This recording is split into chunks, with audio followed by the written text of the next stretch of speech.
नमस्कार, स्वागत है आपका हमारी खास पेशकश में। आपके साथ मैं हूं अभिषेक कात्यायन।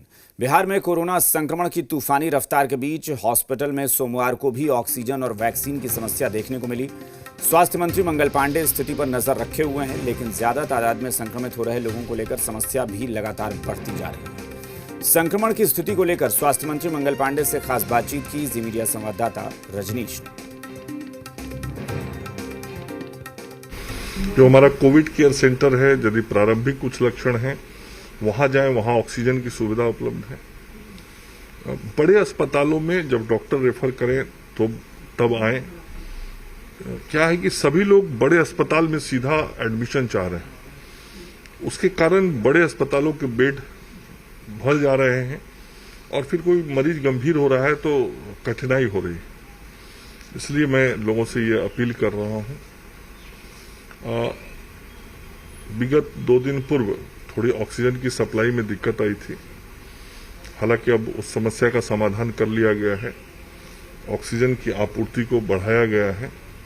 जो उसके ऑक्सीजन की लॉरी है उसके नंबर को बढ़ा दिया गया है, तो ऑक्सीजन की स्थिति धीरे धीरे अब सामान्य हो गई है। सर, इसमें एक थोड़ा सा जो बात है ऑक्सीजन को लेके, तो आज भी कई निजी हॉस्पिटल में हमने खुद दौरा किया है, उदयन हो, वहाँ पे बेड है, ऑक्सीजन नहीं होने की वजह से पेशेंट नहीं ले रहे हैं और जो है वो खाली हो गए। इसके अलावा रूबन के जो डायरेक्टर है वो बिल्कुल अपने आप को असहाय पा रहे हैं, चूँकि वहाँ पे 300-350 सिलेंडर चाहिए, 40-45 मिल रहे हैं। वो बहुत एकदम से मतलब आहत हैं इस बात को लेके। तो ऑक्सीजन जो है आज भी स्थिति जो है वो उस तरीके से नहीं है जिसको लेकर बेड रहते हुए दिक्कत आ रही है। मैंने कहा ना कि ऑक्सीजन की शिकायत आई है, उसको दूर किया जा रहा है और ऑक्सीजन की स्थिति को सामान्य किया जा रहा है और पहले की तुलना में सामान्य हुआ है। आप जिन अस्पतालों की बात कर रहे हैं उन अस्पतालों के बारे में मैं भी चर्चा कर रहा हूं और प्रशासन लगातार उन अस्पतालों में ऑक्सीजन की आपूर्ति जो आवश्यक है उसको बनाए रखे हुए और अभी और ऑक्सीजन की आपूर्ति हुई है, तो मैं समझता हूं कि तुरंत और अगले कुछ घंटों में स्थिति और धीरे से सामान्य होगी। तो हम जितना कुछ बेहतर प्रयास कर सकते हैं वो सारे प्रयास किए जा रहे हैं। एक जो और अहम बात है कि जो दवा की बात कही गई थी रेमडेसिविर की, उसको लेके जो है लोग अभी भी त्राहिमाम की स्थिति है, उन्हें नहीं मिल पा रहा है। हॉस्पिटल में भी अवेलेबल नहीं कर रहे, पर्ची देकर कि आप बाहर से लेके आइए। बाहर कहीं वो मार्केट में सहज उपलब्ध नहीं है, ब्लैक मार्केटिंग की भी बात हो रही है, तो कैसे उपलब्ध हो पाएगा वो? तो ये राष्ट्रीय स्तर पर इस दवा की किल्लत हो गई और हम सब लोग ने देखा होगा कि 4 दिन पूर्व भारत की सरकार ने रेमडेसिविर दवा के दुगने उत्पादन की अनुमति दी और निर्यात पर रोक लगा। इसका मतलब है कि जितनी आवश्यकता है उतना आपूर्ति नहीं हो पा रहा था, तभी उत्पादन अधिक करने की अनुमति दी गई है, दुगुना करने की अनुमति दी गई है। और देश के विभिन्न राज्यों से समाचार भी मिल रहे हैं कि रेमडेसिविर की वैसे ही किल्लत है जैसे बिहार में किल्लत है।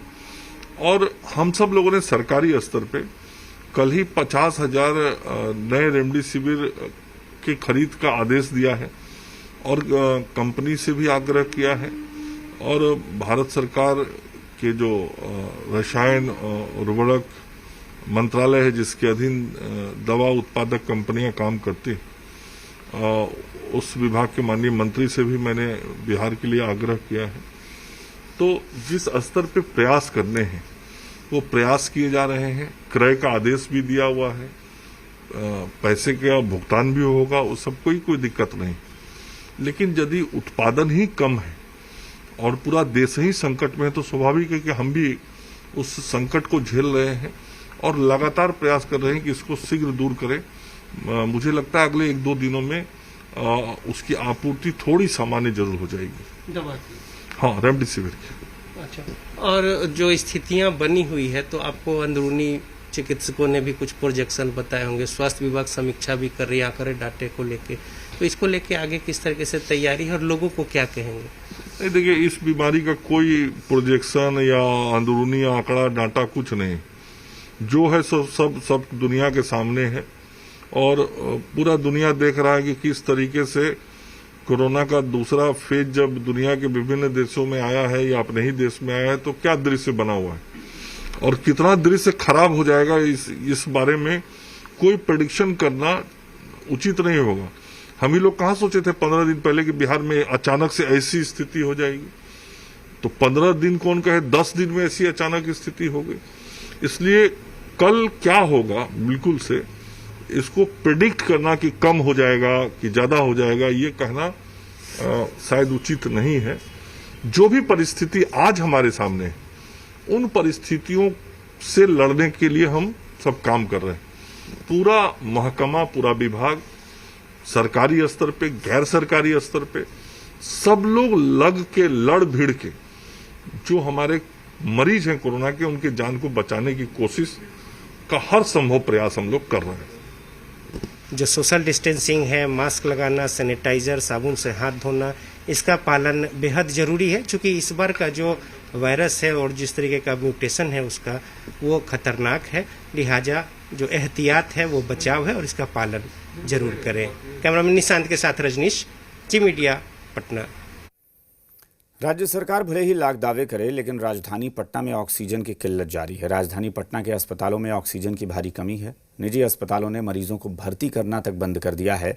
जो कोरोना मरीज पहले से अस्पतालों में भर्ती हैं उन्हें ऑक्सीजन की कमी का हवाला देकर अस्पतालों से डिस्चार्ज किया जा रहा है। ऐसे में पटना के उदयन हॉस्पिटल का जायजा लिया जी मीडिया संवाददाता रजनीश ने।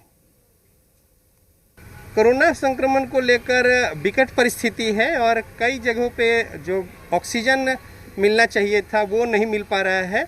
और ये देखिए उदयन हॉस्पिटल है, यहाँ पे कोविड वार्ड को लेकर यहाँ पे 32 सीट अवेलेबल है, लेकिन 32 सीट उपलब्ध है, लेकिन स्थिति जो है वो ऐसा है कि ऑक्सीजन न होने की वजह से मरीज जो है वो लेना बंद कर दिया गया। क्या कुछ वजह है जानते हैं, हमारे साथ डॉक्टर नीरज है। डॉक्टर साहब, क्या स्थिति है यहाँ पे? स्थिति अभी बहुत ही बुरी है क्योंकि ऑक्सीजन सप्लाई नहीं होने के कारण हम लोग पेशेंट अभी एडमिट लेना बंद कर दिए हैं। ऐसे पेशेंट जिनका ऑक्सीजन का रिक्वायरमेंट था 5 लीटर से ऊपर, ऐसे सारे पेशेंट को हम डिस्चार्ज कर चुके हैं। जितने पेशेंट हैं जिनका कि 5 लीटर 6 लीटर तक का रिक्वायरमेंट है, ऐसे पेशेंट को अभी रखे हुए हैं। ऑक्सीजन सप्लाई जब रेगुलर होगा तो फिर हम आगे ले सकते हैं पेशेंट जी। तो लेकिन बाकी जगहों पे ये भी सुनने में आ रहा है और कई हमारे जो जानने वाले फ़ोन कर रहे हैं कि ये मेडिसिन उपलब्ध नहीं है, तो ऐसी बात नहीं है। बिल्कुल सही आपने सुना होगा, लेकिन क्या है कि जैसे मेरे 16 पेशेंट का लग रहा है तो उनसे बात करते हैं तो वो हमको 16 वाइल उपलब्ध करवा देते हैं या कभी 20 वाइल उपलब्ध करवा देते हैं। एक पेशेंट में 6 वाइल चलाते हैं हम लोग, तो उसके हिसाब से हर रोज फिर हम उनको कॉल करते हैं। जब स्टॉक आता है तो फिर वो स्टॉक रिलीज करते हैं। आज बोला गया था कि बिल्कुल सही कर लिया जाएगा जो कुछ गैप है उसको, लेकिन अभी तक की जो स्थिति है हॉस्पिटल में ऑक्सीजन जो मिलने चाहिए थे वो नहीं मिल पा रहे हैं और इसको लेकर मरीज को मुश्किल स्थिति का सामना करना पड़ रहा है। कैमरामैन दीनानाथ ओझा के साथ रजनीश, जी मीडिया, पटना। पटना में कोविड से संक्रमित मरीजों को न तो समय पर दवा यानी वैक्सीन मिल पा रही है और न ही ऑक्सीजन उपलब्ध हो पा रहा है। सरकार की दावेदारी के बावजूद सोमवार को भी हॉस्पिटल में सुधार नहीं देखा गया। लिहाजा जो सक्षम लोग हैं वो अपने लोगों की जान बचाने के लिए एयर एम्बुलेंस का सहारा ले रहे हैं। ऐसे ही एक लाचार परिजन का रूबन मेमोरियल हॉस्पिटल में हाल जाना जी मीडिया संवाददाता रजनीश ने। कोविड जो पेशेंट है, क्रिटिकल स्थिति है, जो दवा मिलनी चाहिए थी रेमडेसिविर वो नहीं मिल पा रहे हैं, ऑक्सीजन की समस्या है, परिजन जो है उनके वो परेशान हाल है। किस तरीके की स्थिति है? सर देखिए, बिल्कुल बुरी स्थिति है और सरकार को सोचना चाहिए कि जिंदगी की लाइफ के साथ खिलवाड़ न करे। रोड नली गली के लिए हजारों करोड़ रुपया होता है और वैक्सीन के लिए सरकार पर पैसा नहीं रहता है। और ये बिहार की परंपरा हो चुकी है कि सरकार जिसका भविष्य है, जिसका भविष्य सुधरेगा वैक्सीन से, उस वैक्सीन का बाजार में मार्केट हो रहा है। प्रशासन क्या कर रही है? क्या चोरों को पकड़ना केवल उनका काम है? इसे जिंदगी मौत से कितने लोग जूझ रहे हैं। देखिए, मैं मोहनिया का हूँ, मेरा पेशेंट जा रहा है अभी दिल्ली वेदांता। यहाँ अगर सुविधा होती है तो क्यों जाते हैं हम? 8 दिन से भर्ती है। सरकार को बिल्कुल सोचना, शर्म आनी चाहिए सरकार को। बेशर्मी का हद पार कर दिया नीतीश कुमार की सरकार।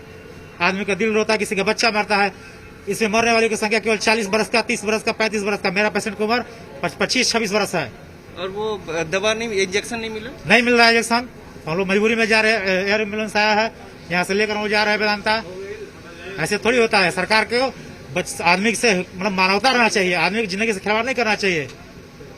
किस तरीके से लोग आहत हैं और एयर एम्बुलेंस से मेदांता ले जाया जा रहा है रूबन हॉस्पिटल से पेशेंट को, और तैयारियां जो है पूरी है। मात्र 25 वर्ष उम्र है। किस तरीके से वायरस का प्रभाव है और कितना गंभीर उसके परिणाम सामने में आ रहे हैं, इससे समझा जा सकता है न सिर्फ परिजन बल्कि डॉक्टर्स और तमाम सारे लोग जो हैं वो भी इस मुश्किल हालात से जूझ रहे हैं। और समस्या जो उठ खड़ी हुई है खासतौर पे ऑक्सीजन सिलेंडर की, दवा की, इसको लेकर एक त्राहिमाम की स्थिति है। कैमरामैन निशांत के साथ रजनीश, जी मीडिया, पटना।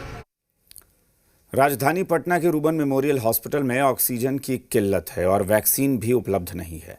जहां इस हॉस्पिटल को 350 ऑक्सीजन सिलेंडर की जरूरत है, इसके बदले में मात्र 45 सिलेंडर मिले हैं। हॉस्पिटल के चेयरमैन डॉक्टर सत्यजीत बेहद आहत हैं और अपनी लाचारी बयां कर रहे हैं। डॉक्टर सत्यजीत से बात की जी मीडिया संवाददाता रजनीश ने। हमारे साथ है रूबन मेमोरियल हॉस्पिटल के डॉक्टर सत्यजीत, चेयरमैन हैं। लेकिन क्या कुछ स्थिति फेस कर रहे हैं, वो बहुत ही दुखी हैं। जिस तरीके के हालात बने हुए हैं इसको लेकर थोड़े इमोशनल भी हैं। सर, किस तरीके की स्थिति है? देखिए, ये एक पेंडेमिक जो था पहले वो नहीं है, एक एक्सप्लोजन। द रीजन इज, एक तो हम पहले से अप्रीहेंड किए हुए थे कि सेकेंड वेव आएगा, क्योंकि सारा दुनिया में आया है तो हम कोई अलग नहीं है। जहां सब तरह का सुविधा है, सब तरह का जांच है, उसके बाद भी हुआ तो हमारे यहाँ तो होना था। हम मेंटली प्रिपेयर्ड थे, हम अपने डॉक्टरों में प्रिपेयर थे कि देखो अप्रैल के एंड या मई तक आएगा। ये म्यूटेंट जो है, ये सारा दुनिया में यही हुआ है। यहाँ पर सुनते हैं डबल म्यूटेंट है। हम इसलिए नहीं जानते कि बिहार में कोई लैब नहीं है जो कहे कि म्यूटेंट कैसा है। तो ये म्यूटेंट का जो कैरेक्टर है कि एक साथ बहुत लोगों को बहुत जल्दी इन्फेक्ट करता है। पिछला जो वेव था उसके जो वायरस थे उसमें 2-4 दिन लगते थे एक्सपोजर और सिम्टम शुरू होने में। आज सुबह में एक्सपोजर होता है, शाम तक सिम्टम हो जाता है। तो suddenly large number of patients are getting sick. और सबसे दुखी बात यह है कि इसमें यंग लोगों को ज्यादा इन्फेक्ट कर रहा है। पिछले साल 45 से 50 से कम नहीं था, कि कम उम्र को लोगों को नहीं इन्फेक्ट कर रहा था। दिल्ली में 65% of the infected people hospitalized are below 45 years. तो इट्स ए पैथेटिक और बहुत ग्रीम सिचुएशन है। हमारे साधन पहले से भी कम थे और सरकारी अस्पताल का एक लिमिट है, वो हमारा बिजनेस नहीं है उसके पर कमेंट करने का, लेकिन नहीं कोप कर रहा है। प्राइवेट को भी आना चाहिए। हम लोग को सरकार से कहा गया था 40 आप करें, और उससे भी कुछ बड़े नंबर के अस्पताल हैं तो वो एक्सेप्ट किए कि हम 25 लेंगे, 30 लेंगे। हमने 40 किया। हम आज 175 पेशेंट्स मेरे हॉस्पिटल में हैं, जिसमें एक वार्ड में 25, दूसरे वार्ड में 16, एक वार्ड में 10, इतने आईसीयू पेशेंट्स हैं। टोटल 175। तो सर 175 में जो इंफ्रास्ट्रक्चर है, खासतौर पे जो इनपुट है, इंग्रेडिएंट जो अभी अब चाहिए, ऑक्सीजन है या बाकी चीजें, उसकी क्या स्थिति है? देखिए, स्थिति शुरू में ठीक नहीं था तो उसमें नंबर भी कम थे, लेकिन पिछले 4-5 दिन में नंबर एडमिशन का बढ़ गया, और वो भी सोसाइटी के और सरकार के लोगों के आग्रह और थोड़ा मोरल प्रेशर पर हमने किया। तो ऑक्सीजन सप्लाई एश्योर्ड नहीं है। आज के दिन में मुझे जब 350-400 के बीच आना चाहिए, सिर्फ 40 आया है। क्योंकि मेंटली जो प्रेशर है, हर एक घंटे, हर एक क्षण पेशेंट की जान बचाने को लेकर, ऑक्सीजन को सोचने को लेकर जो व्यवस्था ये देख रहे हैं, उसको लेकर ये बेहद आहत हैं। कैमरामैन निशांत के साथ रजनीश, जी मीडिया, पटना। बिहार में कोरोना वायरस की दूसरी लहर बड़ी तेजी से फैल रही है। कोरोना संक्रमण की रोकथाम को लेकर राज्य